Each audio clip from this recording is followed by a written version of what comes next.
Good evening. Today I will be talking about mental health awareness in the workplace.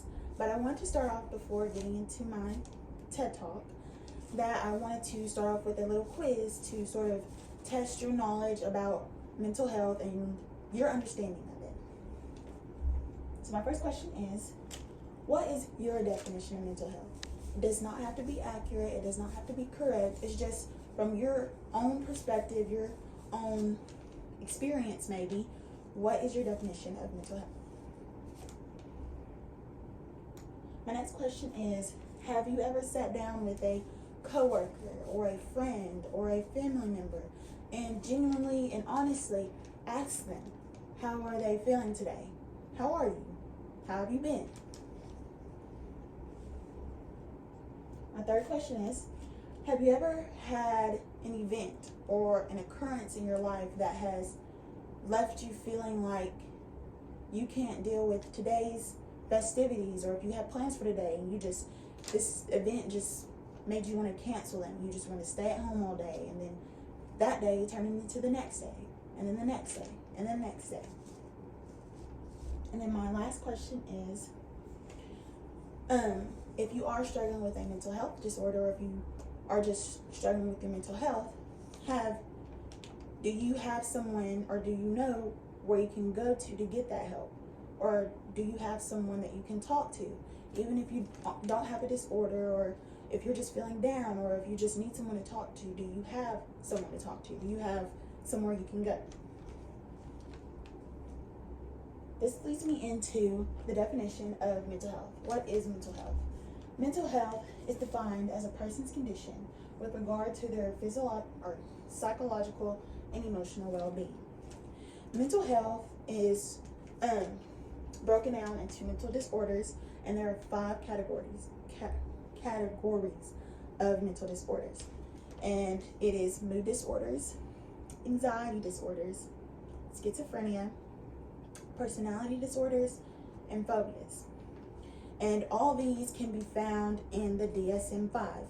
The DSM-5 is basically a book that doctors and even you can go on the internet to look up sort of all the mental disorders and how they are diagnosed, their prognoses, the treatment plan for each and every one of those, and sort of just get a clear understanding. This brings me into my next slide about misconceptions about mental health. These are just the top 3 that I found in my research. And the first one is, everyone thinks they're an expert. Everyone thinks that nowadays, since mental health now is such a big topic, that you can easily just go on the internet and type in, what is depression? What is anxiety? Oh, I feel sad today. I don't feel good. Like, what does this mean? And then out pops a clear answer that they think is the right answer, and then they'll go around just easily saying like, oh, this person has depression, oh, I'm just depressed, I have anxiety, or they're telling these other people like, oh, you probably have anxiety, you probably need to go seek help. That is not the case at all. This brings me into my second misconception. Mental health is seen as a sign of weakness. People think just because you're struggling with your mental health, or you have a mental health disorder, that means you cannot mentally and physically cope with certain tasks. And some days it is like that, and other days it is not. I speak from personal experience. I am actually diagnosed with 2 mental disorders. I actually am diagnosed with anxiety and depression. I do take medicine for it. I do have a therapist I see once a week, and it's something I'm still struggling with.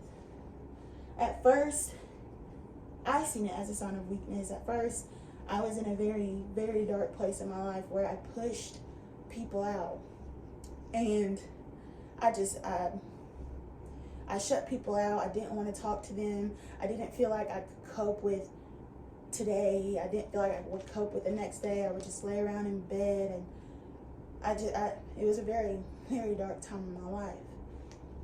Then once I started seeking help and I asked for that help, and I started seeing like a domino effect in my life of positivity. and all of a sudden I don't see those dark times anymore. I see nothing but what I could become in the days ahead. So that's why I say it is seen as a sign of weakness when it is not. People who struggle with mental health often come out of it and want to keep working and want to better themselves and want to be able to see not weakness but power in their mental disorder. And my third misconception is mental care is only for people with severe problems or diagnoses. People think just because you're not diagnosed with a mental disorder that you don't have to go see a therapist. And a lot of people think, oh, it's just a waste of money when all you can do is go to a party or you can go see your friends. That's not the case. If you are having a state of mental, if you are dealing with your mental health and you are struggling with your mental health, it's okay to ask for help. It's okay to go and seek help. Don't see that as a sign of weakness, and don't listen to what everyone else thinks.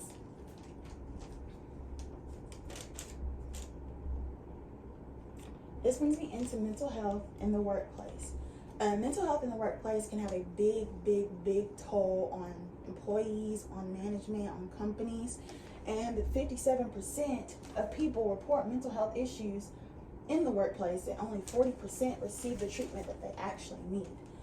This can impact a company very, very, very negatively.